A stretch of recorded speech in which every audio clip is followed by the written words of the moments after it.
Rishi Sunak is set to apologise today to the victims of the infected blood scandal as an inquiry publishes its long-awaited report into what has been called the biggest disaster in NHS history.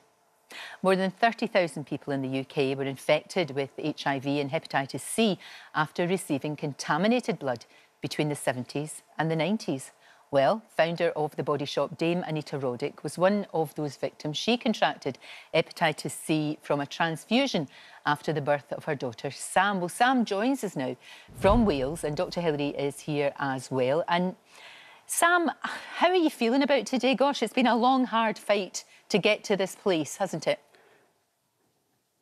Well, clearly, I think everybody who has been subjected to this kind of multi-institutional betrayal has got their hearts in their hands and in their mouths, and you know, there's a lot of anticipation.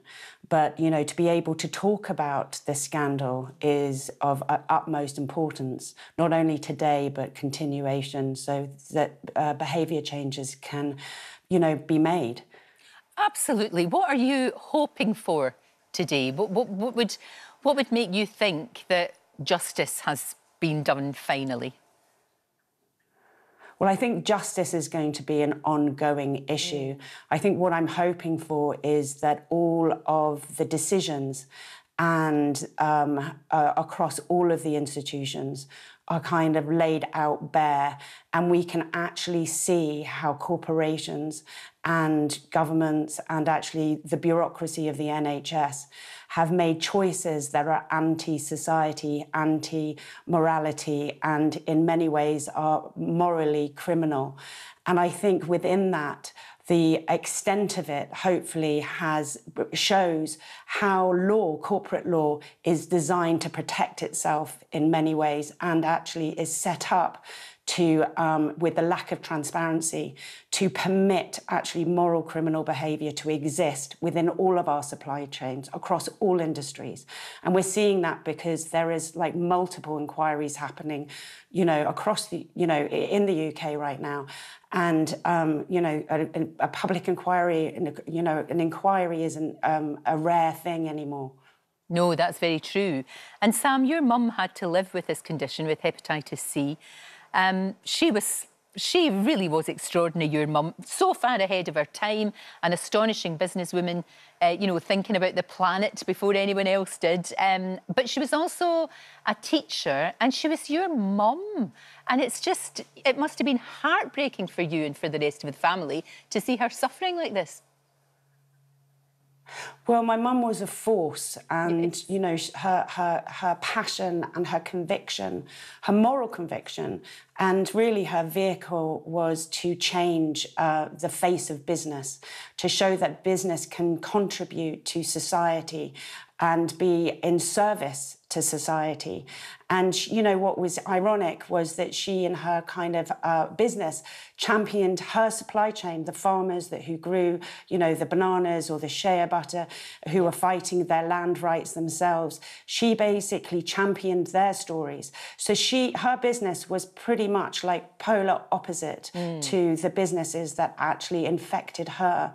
And I think there is a big lesson for us all to understand that these changes need to occur, and business should no longer be able to protect themselves.